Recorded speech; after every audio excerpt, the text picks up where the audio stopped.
Good morning, Mr. Hodges. Did you run an NCIC on him, please? What all does he have open elsewhere? Yeah, I'll run it right now. And then if you can refresh my memory with regard to our case as well, please. Yes.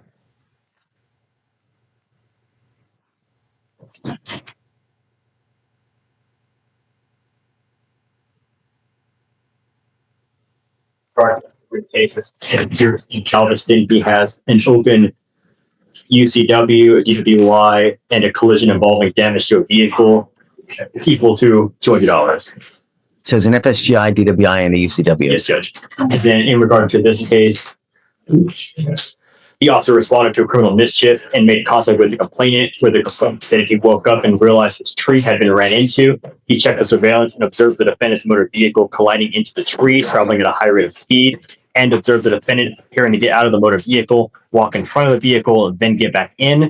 And the officer later observed tire marks damaged on the landscape leading up to the tree, damage to the bricks around the tree, as well as damage to the tree itself, leading to damage approximately $200 for the grass and bricks and $2,500 for the tree. And this is like, it's in the middle of the night, right? Yes, right. Okay. What would you like?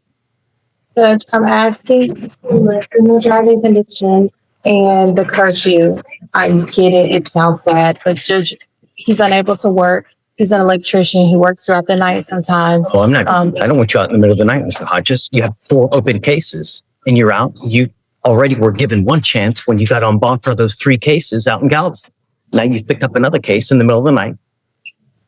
Are we able to lift the no driving restriction then, and maybe do 5 to 10 p.m.? It's just the 6 to 6 kind of interfere with his work schedule, like I said, but I understand completely not wanting to drive at night. What's the curfew now? I think it's 6 to 6. It's 9 p.m. Oh, No, I don't do that bad. It's 9 p.m. to 6 a.m. What do you want, Mr. Hodges? I'm not giving you in the middle of the night. I'm telling you now, you have 4 open cases. 2, this is a potential DWI. So it's really a DWI and a second DWI. And you want me to let you out in the middle of the night? lift the no driving restriction, Judge. Because it's daytime from, Can you run his license? Yes. it's not eligible, but he has an ODO. Yes, I'm saying not. He has an ODO license, Judge. Did he have an interlock in his car at the time when he got here? I don't believe so. Then I'm not going to do it because he's supposed to have an occupational. An occupational always needs an interlock. It may have. You're violating your. But did you have You're supposed to have an interlock as part of the occupational license. You're in violation of your occupational license. You know. It may not have required that, Judge. Because I'm not on the Galveston case. Show me. Do you have a copy of the occupational I license? can't get it to Show it to me. Let me take a look at it and then we'll see. Mr. Hodges, just take a seat for me momentarily. Okay. When you find it, come back up and let me know. Okay. I have the granting of the occupational driver's license. The reason it didn't require interlock is because he had it prior to this. He got it for tickets that were unpaid because he didn't have insurance. He has current active insurance. I have the ODO right here. Who gave it to him? To the JP court? Yes. Can imagine knowing that he has that open DWI in Galveston and knowing that he has now picked this case up here where it has an alcohol. I can imagine that they're going to let, you know. Right now it is still active. So are we? I don't know how comfortable I feel with him driving. Are you Mom? Come on up, Mom. Come up, Mr. Hodges.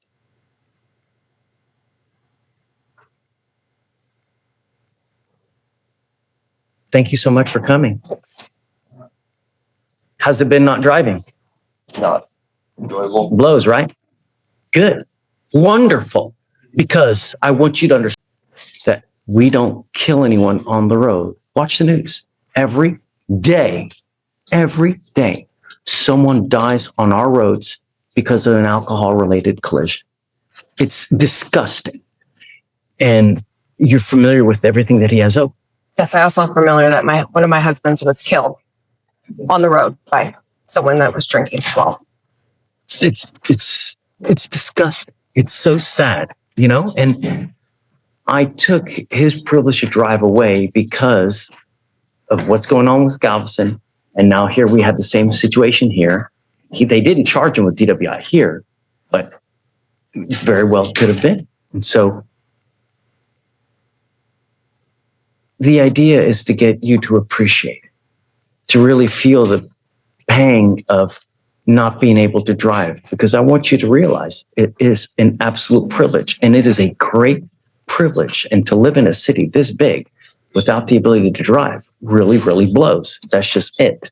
And I don't know if you really appreciate it. You coming up here and just telling me, oh, I'm so sorry, I'm hurt. That's not enough.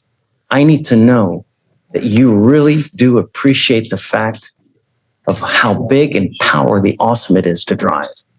I'm not ready yet to let you drive. I need to see some kind of proactivity showing me that you really appreciate being able to drive. But as it stands now, it's been 30 days since he's had this case here open. He's got the 4 cases over there. And I can tell you now, the judge that granted that license, if that judge now knows all these cases are open, I would bet my pinky toe that judge would revoke that license now.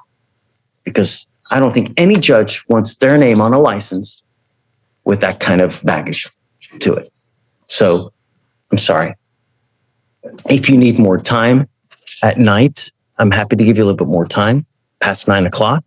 It's not so much, it's not so much the night, it's where he works being an electrician. He has to be there earlier in the morning. So Okay, I'm happy to work with you. You want 5 in the morning? What time do you want? 5 would be better. Okay, done. I'll give it to you. Show me that you appreciate the fact of driving. How do I do that? Use your imagination. Be creative. Ingenuity goes a long way, Mr. Hodges, but you coming up here and tell me, oh, I'm so sorry, does nothing for me. Actions speak louder than words, and it's only been a mere 30 days since you picked up this case, and not to mention all those other cases that you have in Galveston County. So you are traveling far and wide, and the danger to the public is far and wide as well. I don't want anyone to die under my book, and I don't want anything under my name with that kind of, I don't want that kind of baggage in my life. I have a hard enough time sleeping as it is. Show me, and then we can talk again. But I really want you to appreciate it, and I don't think you do so far. Okay, thanks. The courtroom became tense as Judge Raquel West handled 2 important cases. In the first case, she confronted a defendant whose case had been delayed for almost 4 years. The judge was clearly disappointed when he arrived in court wearing shorts, calling his appearance disrespectful. She reminded him that he had already been given plenty of time to complete the required paperwork and warned that the delays had gone on long enough. Judge West gave him one final deadline and made it clear that if he failed again, the case would move quickly to trial or he would have to accept a plea agreement. The hearing then moved to another defendant who was facing several open criminal cases, including charges related to driving while intoxicated. The defendant asked the court to change his bond conditions, but Judge West refused. She explained that driving is a privilege, not a right, especially for someone facing serious DWI charges.